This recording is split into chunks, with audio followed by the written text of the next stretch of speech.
Coming to Montgomery was a very important stage in Martin Luther King's life because this was the first time he had really been away from his father in terms of being a minister.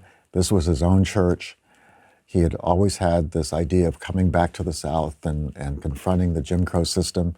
Coretta and Martin both believed in that. In Montgomery, he performs this role of being the social gospel minister that he wanted to be. And he encourages his congregation to register to vote and become socially active. But he did not go there in order to become a civil rights leader. That happens because Rosa Parks refuses to give up her seat. A movement begins. And unexpectedly, he's chosen to lead the Montgomery Improvement Association. And of course, that leads him to make a number of decisions because it's a difficult role, more difficult than he believes in initially, and he runs into a number of doubts. And we see him go through that period of questioning his own decision to lead the boycott. Dexter Avenue King Memorial Baptist Church in Montgomery, Alabama. I came here initially once I became editor of Martin Luther King's papers because I knew that this was such an important part of his life. This was his first pastorate. And from the beginning, you can see that he was trying to achieve the ideals that he had set out for himself when he was at Crozier Theological Seminary, that he wants to focus on the social gospel, the need to address the problems of his congregation, including the economic problems. When he goes to Boston, in those letters to Coretta, when he talks about building a warless world, a better distribution of wealth, and a brotherhood that transcends race or color. These are the ideas that he brings when he comes to Dexter Church in 1954. And both of them have concerns about returning to the South. And Coretta in particular had grown up not far from here. So for both of them, there was the concern of raising their children in the South. And why would they want to come back to the segregated system? But after discussing it, they decided that they could do their best work here. So both of them arrive here with the expectation that by being in Montgomery, being at this church, they could play a positive role in the changes that were occurring in the aftermath of the 1954 Brown versus Board of Education decision. Martin Luther King did not see himself as an activist per se, but when he arrived in Montgomery, he immediately joined the NAACP, the National Association for the Advancement of Colored People. He began to give speeches in the surrounding areas. He gave a speech in Birmingham, as well as his sermons here at Dexter Church. You'll recall that Coretta had more of an activist background than Martin. She had also been a member of the NAACP, but she had actually engaged in protests. She had been part of the progressive movement during the 1940s. Martin Luther King, of course, knew Rosa Parks. Rosa Parks was the person who invited him to join the NAACP chapter. She was also the person who invited him, encouraged him to become the president of the NAACP chapter just weeks before the boycott began. She recognized his leadership potential.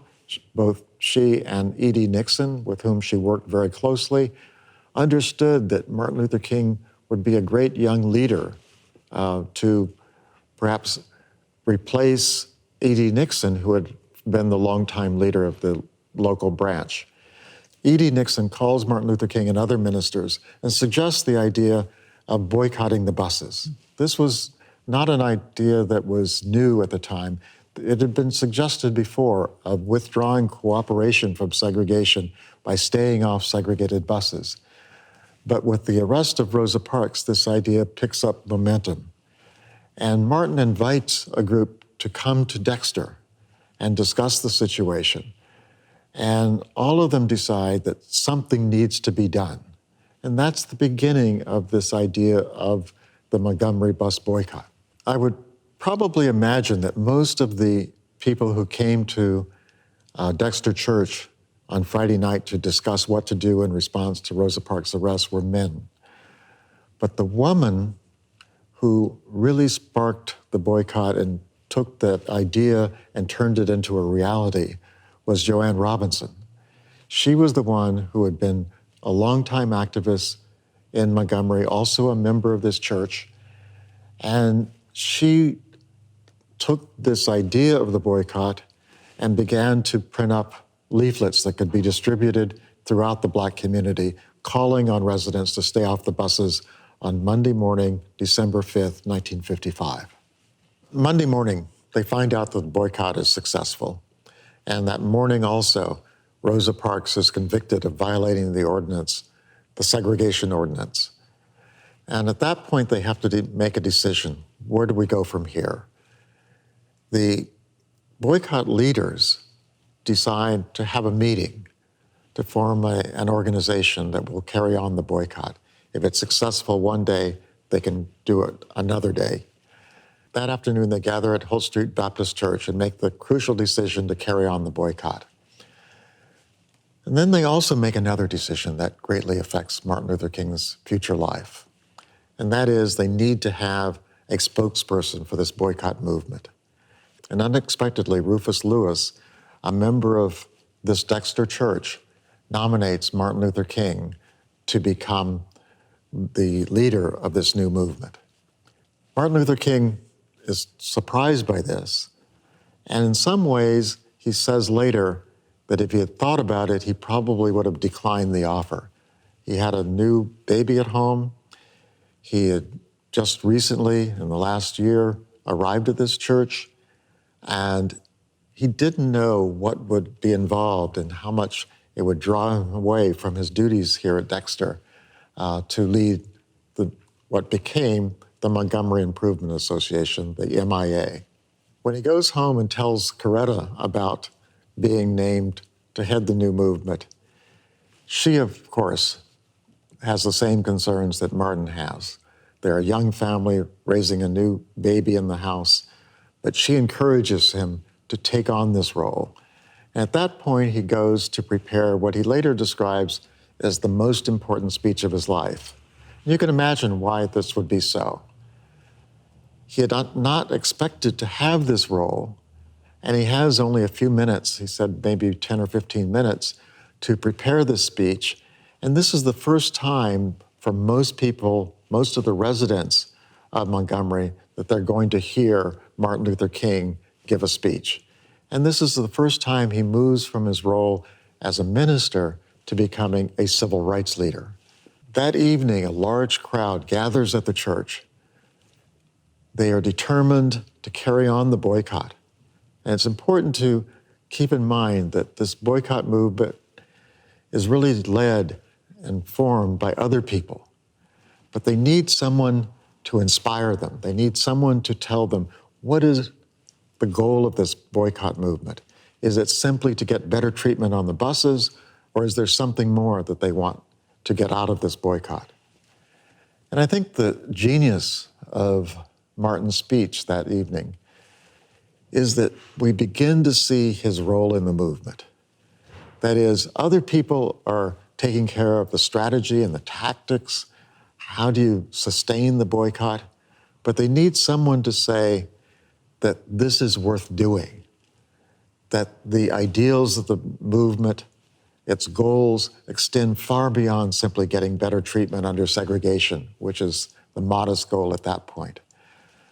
When Martin Luther King gives that speech at Holt Street, he is saying that this movement is not simply about segregation on the buses.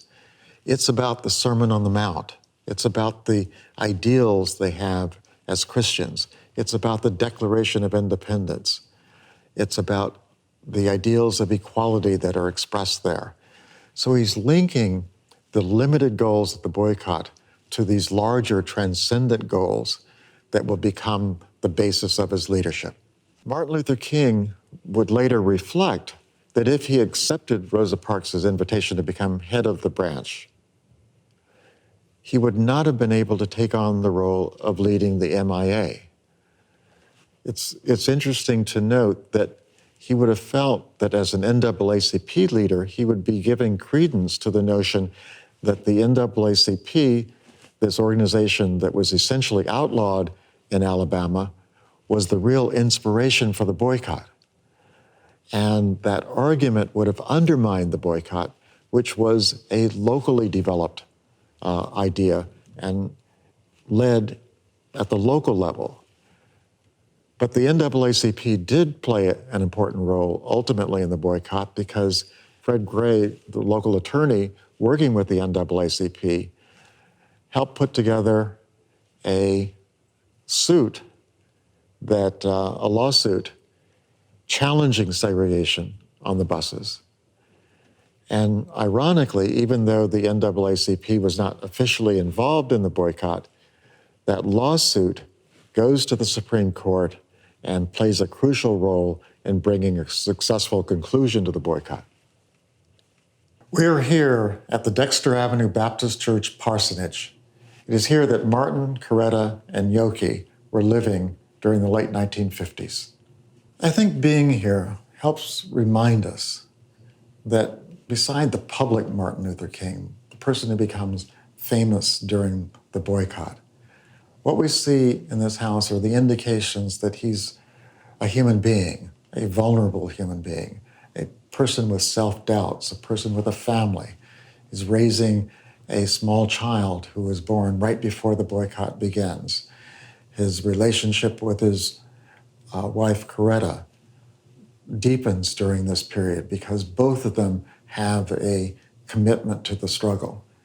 So I think it reminds us of the humanity, the inner life of Martin Luther King, which of course is the central topic of this course. So late one evening, he receives a particularly threatening telephone call. The threat is not only to kill him, but to kill his wife and his young daughter, Yolanda. They're sleeping in the room. He's here in the kitchen, and he's having a cup of coffee. And he is particularly disturbed by this threat, and also beginning to rethink whether his decision to lead this boycott was the right decision, not simply for himself, but for his family.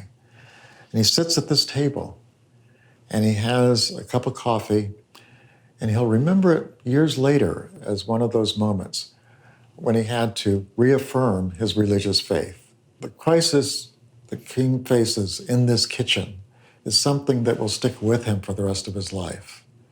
A decade later, he's involved in a very difficult struggle in Chicago. At a crucial point, he goes into a black church at a time when they don't know whether that movement is going to succeed. And he uses the example of this crisis in Montgomery as a way of reassuring these Chicago activists that their struggle is going to succeed. And he tells the story of this crisis in this kitchen to that audience. And it's one of the great speeches of his life. It's perhaps one of the most emotional ones that he would ever give. Even after he goes through this crisis in late January, just a few days later, he's at a meeting speaking, and someone tells him that a bomb has been placed on the porch of his home. And he rushes home to find that his wife and child are okay. But at that point, he also speaks to the crowd because they are angry about this attempt by segregationists to crush the movement by threatening their leader. Some of the people in the crowd are calling for violent response. And Martin, at that point, asserts himself as a nonviolent leader, urging them not to use violence, urging them, saying that his family is okay and it's time for you to go home. And I think that that was a turning point in his development of a leader who is not simply a leader of a boycott, but also becoming the nation's preeminent advocate of nonviolent resistance.